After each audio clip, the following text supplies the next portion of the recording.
I GC News, Miba Obia Aquaba, Ahadia, latest and hot news, Aqua, and Amade, Bramo, Amity, so you subscribe, Bomodia say, Oba subscribe to the channel. Yobayana say, Oba click a subscribe button. Now, a belly notification. We understand, maybe the beer do upload when the first person I was on the ASR video. I feel you are now one like video, give us a thumbs up, now feel. Share my offer for so now we will be here now we will and summer and also Ghana and one. I feel you do and summer abeto yapuno so a yakini to last it is what it is you believe through your nipple blasting kwa a year na police summer would be a 2 year what you say or maybe the home with my 24 hours now what I said I'm probably yasukra the good browada a year to begin as a reactive so my year and I'm saying who's and semi watutu didi amani the president na Rodankwa Akufu Addo na semi ni se Tribunals edi dumano ene waye wani na pasa wodi ensemble brinara ena atuga ye mopene ni nti ni nsema wodi atuga nti ye Tribunals nsema nti no and it's a Ghana needs you and you read what does that tell you? It tells you see Mpanifonia moi. That right there tells you see Mpanifonia moi. Nti kwa mi sepaka ya poa kwa siampanyi ni Jimmy Junkie man akufuado apoa na waba oposo no akufuado kwa sia no wona ese galamse no wona ese nsuo no ono na atoto tuo di ama boys no nti se boys ni di tuo no ekọ site kọwen omo no omo a se nsuo ni wie na nwumira omo di tuo ni tisi rom ka kwa ho no omo di gira kwa ho robo Ghana fo a eya akufuado na employ omo so omo nane akromfo eye baomia na employ omo se omo nane akromfo eye wuntumi kwasia na employ omo se omo nane akromfo enti odwan wo wa ban na wo power enti kwasia ho na betu stop nsuo no enye Ghana ni na oti radio so complain kira no won na betu stop enti mu wa na betina na omo se omo ye campaign tell them say campaign ye be lose because ensuo ni nyina ye ko wachimi esaboa no odwan me akufuado no ahwe ye obewu me ka kire no wachimia wansia nyansa adan na mudi wiase kwan ana pokwasia na wona chimi na country bia ni wa ye obi aye adwuma 24 hours uni chasere kwasia munkwasia maguabroche munkwasia mano eguabroche aya biso omo se ambulance no omo nkwasia fo na omo ya Africa fo no kra no omo frɛ broni anadu am 2 am 3 am 4 am 4 na aboa no ono bisa se ambulance nkofa no nya broni be ka se ambulance na ye adwuma 24/7 me fa me manko da bi ono foreigner no ye be fa na ambulance ye adwuma 24/7 bisa wo fa se ko adwuma ahomachi 2 ahomachi 3 ahomachi 4 onante na eko ba sisi ye adwuma kwa America adwuma ye adwuma 24/7 enti monni minyansa no obi se oba ya edi enti na mudi chimi to so obi ani oba ya kwasia filling station wa America na 24/7 yebu petrol 24/7 unam na come the wa ubo restaurant kodidi e wo the United States o jamba adai na machimi sa muguo na chimi kwa no petrol nwere me yakufu an me ka kire o me obi asuro amemi suro sensuo no ani antimi anye sei na woman ni ye ko ti se boja woman ni yes ko se boja ye be sie wansini atoaba ye be sie wansini atoaba ba be eku ufa hu wu anu awu me ka kire wo tu nima kwasia ye de power ni nyina ma wo na ukasa ye final wo betimi akase efri na komo bia amfa na excavator nko epono ho mfi kwasia panyini corona si ye obe na so se mo bia mpie wane pie kwasia hufi ubetimi akase mo bia amfa na excavator nko ho se obi amfa na excavator nko ho a ensuo na ni beye den ebeye krogen ubetimi ahihya mra wanfa kwasia ma ehya mra akufuado no wanfa kwasia nhya mra na odi chimi tu kwasia mra edi wi ani payila vidie utimi hihye ubewu me ka kire wo ntuni ma se wo so chimi no pretend se wo nyama mpanyini wa pretend se mampanyini ni Ghana ho ena omo se oman no mfi asia wodi amese me ma up to 1 month mansuo na ni nyasei mfi a leadership no nyase onante akoba bio ka tuma microphone so anim Number one is say who na yam panyini na in your watch ma epo na ne kokko obema epo aye den aye blue Kenny Jonas video no Ghana ni bia nkwohwe ka obema Ghana fo no be warning apoa hu fi junkie man yantu aba ma na nipa uhuo apoa woni nam kromo afaso ni so kwasia Libya fo no musu ani akwa aduro ekoma speech ayifuo Sierra fo no musu ani akwa nkado kwasia to jet akoduro o ma speech o hu fi timeka kireo se wanfa uchimi am stop mu ana mi am stop wo ene mu ani nyina bom e ka kireo akufa me treto life se pese woni hu se ye beto aba Ghana na 2024 one landing wodi Christmas how be my speech na stop mu ano be stop nkwasia fo no me treto serious one me cool be si tu akufu are me ma warning dangerous warning me ba be eku atu enti si wan kire se mampanyi wo Ghana na se mampanyi ni ho enti hihemra ebra se nsuo no obia nyina excavator mfiri onya sa ye so mo 50 years sometime na kwachichi untumi mo no omo ana etu nsuo no Ghana ni bia ni wo squad koto rafo any pampasha any nkwasiantuo eye untumi ni ba omia na de ma omo esere onsumu nyina o concession na pona ne hwene se buta no kwasia unim nyansan de ba bia adwuma odwan na obi ono abeye bi da ese oba obeya e de enti na ye problem unim nyansan de bia adwuma enti na unim se America any wiase ye bia adwuma o se wa chimi ese nam nyankopon ko na aboa nyankopon kura oda na nkyere se nipa ese na America tie aboe ya shisha from ya wo mo ba am no ma pontre yiri amechi ono ani ya wo mo ba 3 no ma pon numero 5 ani ya wo mo ba 5 no ma pon ayi numero 12 na mo ba 12 no ma pon no pa 8 ani ya wo mo ba 8 no mo so pon ayi o nya mechi ya run is working 24/7 sa na America tie hospital bia ni wa America ya tum da obi po mebo media see hospital anadu ya tum ti se konfa no chi ade ya sa beduru ayesi wo hospital ya tum doctor ni ha enti da ade ya chi a doctor be ba sa nkwase no man nyina bi ni America sa nkwase no man nyina bi ni America kwa sa nkwase no man nyina bi okwa airport ani pa fly ahoma chi sa besie a daytime sometime sa nkwase no man nyina bi ni America Opa free police omo ye adwuma no patu anwumre enti se Ghana be ko police station adu 2 am na nipa ba ko pe na da o ye wo chima police wo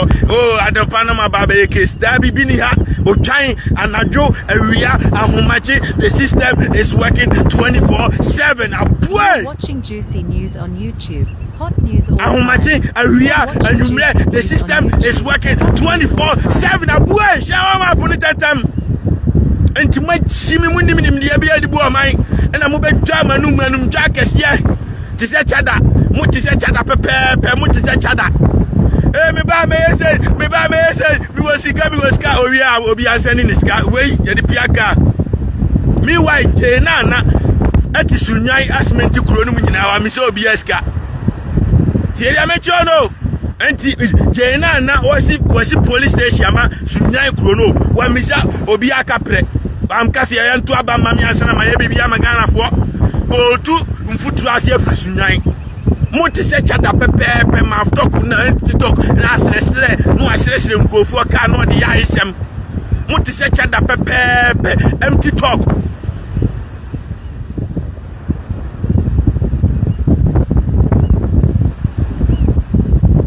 sabepe o munnim nyansam pia hwe ni omtrim chada tuwe hwe ni ntim kro no nyansan ko ano ode nyansan the number betu TV so no sire ska jimi elo mas mu ku asei omu donate sika boa krom afo omu nkase ento abama omu omu supply electricity supply internet free e wa America enti ofu each other ja jimi no now nam now kika nkwase asem me ba meton Ghana passport wo ye ma kufu ad start to Ghana passport enya kufu na e problem no e ye wo na e problem no me no be ba be hwi o Ghana ho asianya jimi no jimi a country be na o wiase ye ton mu passport ba me ba investor bi obeba bi obeje passport wa bodam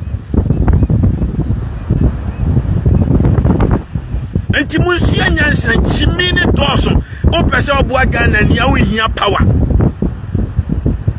Akufo Addo tuoi ehemfa no stop o ayi despite sema despite this school dan hemfa despite this school dan teacher da so obebi adwuma ade na chese ontimi nkobie apa kwasi ndi omo so obebi adwuma bie sa anti adan na wanyam TikTok kwa kobie ni ehwese obetimi ayampa ye de akonya na mawo Uneshi na chimi am TikTok. Yo, ya ba me se no akojina takrade. Mema mu $200 million. Me ya 200. Basia uko se sia se episode $200 million no mama. Wa hene be ma nkoso wa hene sisia. Je na ye se obi ato aba ma no. Eye na nyuma pa ye osunyan na mama ne nkoso wa hene. E na odi cement kuro no mu nyina. Enti chada wo hia vote. Wo hia ye de wo ye ni nyina Akufo Addo be ye more than that. We hear vote and send why Bibia Magana and you. And 2 person why I say no cry. You better do one and see a quasi and penny. Napo, she anyansa, now when you cry, or when it's a buta, or when it's a tabon, or when it's a woman funu, or when it's a woman funu, Napo and Chimi now. Umugu abroche, Momagu abroche, Moma almost say and I do 2 Cromunia appointment go to. And I do 2 a.m. And I do 12 a.m. Now Jimmy was a broche in an omoda. Why neither? America running 24/7. New York. Anya Ghana na abeko ubebu petro club bedru filling station na yada yatum. Every America filling station will run 24/7. 11 na yeje no ye kodi scan free o wo si chinchini ayonkotua. Meme twini Jonas me kiro se mampanyini bia ni kroma yere ka ba ko ba na sika yeje wo ka no hon duty no etimi to ka no 20 ebi ni wiase o Ghana nko no mu wiase na se sika we nyina omo gidi o omo ntimi nya hwe okro no ade na che se wo yi levi poposo a 1 no ene be bibi amomo ti re me kiro ni o to the extent say mampanyini na nkuofo the vice and the main and the chairman the one ministers and the two galamsia omo tu ase kuro ni nyina ma nsuo na yese tesi Akufo Addo no mekwa kokuno me ka kire no ojimi a mekwa kokuno me wo sojafo bebre om guide no memo mia no kokuno me odi ese wo so ojimi a wa mema warning ama nsuo na ni anya kama mema sojafo no me de date Akufo Addo me ye de meba betu na ban na ba me betu no na so ojimi a na ni na esa ponche ni memia ma no kon nyina afi moja so ojimi a no fi ade na wa chimi sa omanya ye dia shansa o se bibia gojo bibia na nkwasia omo mudi animu no mba no ma chimi sa nka oman de be ye ma wo benya bia abe diso bon anti players ne dia join hasen anya dia so mu kreska oni nyina wo be ko ayi awagidin ya friends ayi friends I boy see on the blasters na no ya ba ku ya na omo se omo boni din bebrebe omo nyina twabaji omo sika nyina akọ omo de be ma asem kwa na meche na na sika ni nyina lusu no si wo na obre omo nim nya asame me bedru krom ai Ghana fo bebre ti krom ho omo bre me hia na wo ye adwuma party mfifiri oba sika no hu ba bi akọ because wo di tuaka akofa onu nko a o chiminti ne yire ba akoti ha ba akoti anti otua haka oniwa na nkofo di ma no so won and now yes am kwase adwuma na better na we ye owiase odi wiase coin for ba akopɛ jimi na fa ba akopɛ na ne ntra omu nyina obi abaje usika kokun enti ba akopɛ na onu kun aye chese we kun obewu omu wie na ehia so omu gya wakɔ. I'm telling you the truth enti aden we jimi aden we jimi Akufo Addo buy secured kogusisi at the pampas and Okua can build more than 10,000 pieces of sports stadium. $50 million it go about them. 10 million euros it go about them. 20 million euros it go about them. Where mwase today we be near Chimino. And now me a brand on tea. Me Akufo Addo no one. Me man serious one. Obi a share video no.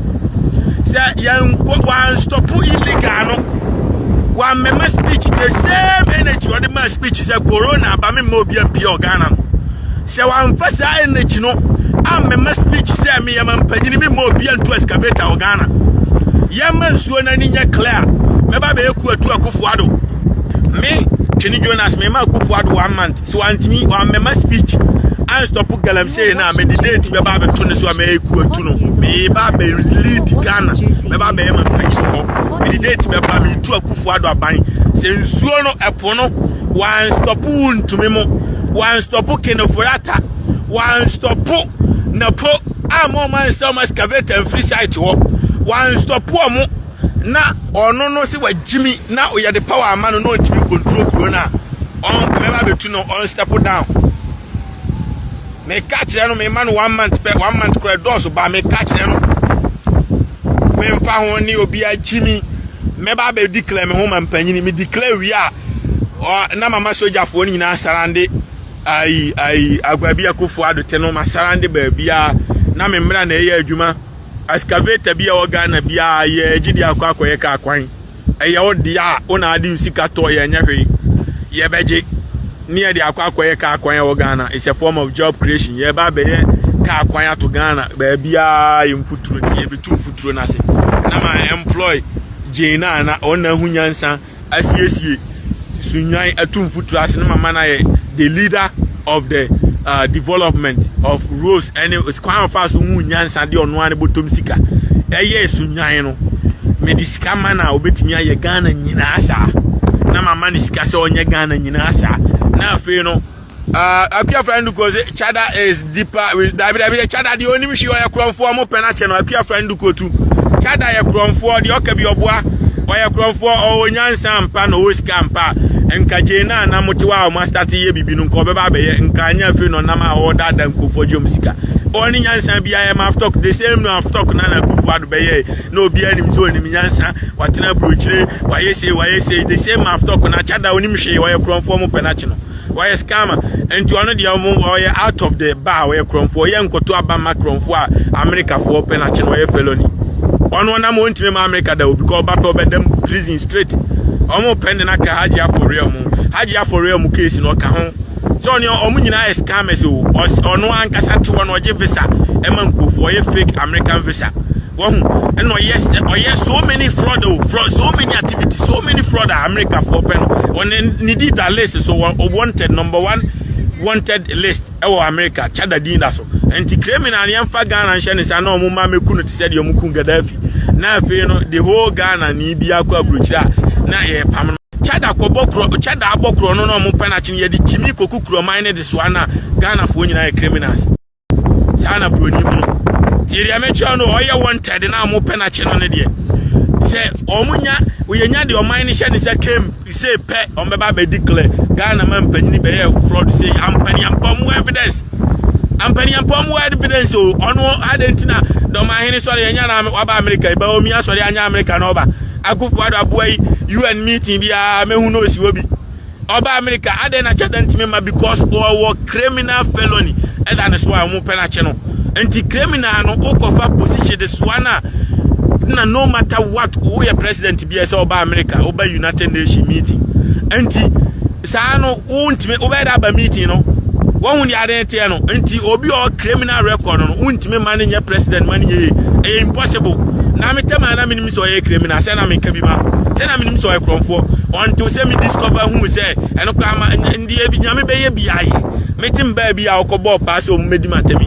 and send am I scammers no more on bokro no be frame ya catch him say yane na bokro no date say ye ko yes ka buy ni ye say no match ye nipa ni bi say wa America and aka say ni senti ye mo pe ya che and send FBI for crime ma mu say sound so kan mo pe na che no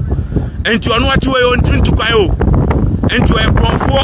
a brochire me akotena brochire ma ba no bono mo bo ne bae won ni ale ndi o ma bo na fire o ma bo na ba wonti ya bona banti ya bona ba no wonti me mabio o yeso oba o mechina ma na ba serve no sentence no won ya de ntia no enti criminal no o kofa o mind de nsa Akufo-Addo ko nye criminal de wi aba wi na say aba say o mind na obi aya enim so criminal ye de o mind de nsa Ghana fo nyina criminals nti o be yi afri American lottery na fe so o mind den America ni bia ebeta Ghana ni Anti Ghana ni ntimi hand down America bio. Ghana ni na o ba o free Ghana about the dime by. Anti Bruni na akọ han o ba na ye jo passport to America no. You are citizen kra as long as a young one obia bio passport ma America say atwelagum was born in Ghana. Anti country ayabo wo mu no e wo passport the only time I we Ghana ni a obetimi anya American citizen obia hu say American ni say ye wo America. Ti dia meche no. Akuya friend I say it's better you come forward to stand for president. Leave Chada alone to try his best. On to me president that me I will never leave a criminal alone.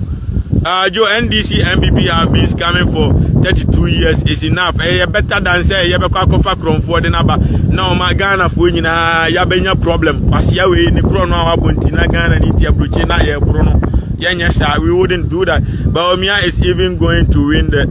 Baumia every year better than say Chada be win. Baumia nye criminal other nations. Ti dia mecho no we criminal Ghana. Yes say ye de Chada we krom. But Baumia win ya far better say Ghana ni mbachire no akwantu.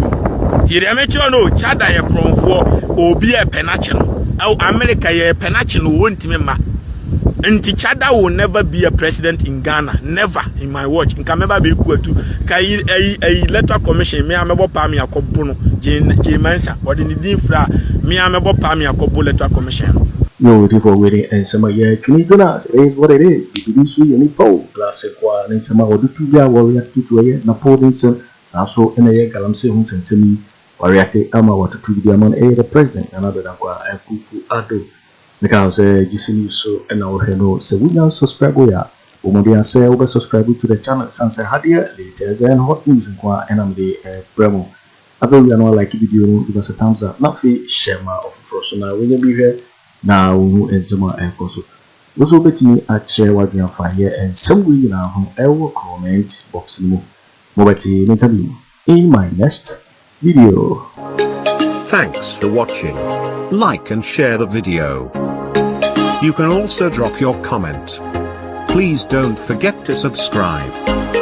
Click on the bell to turn on the notification.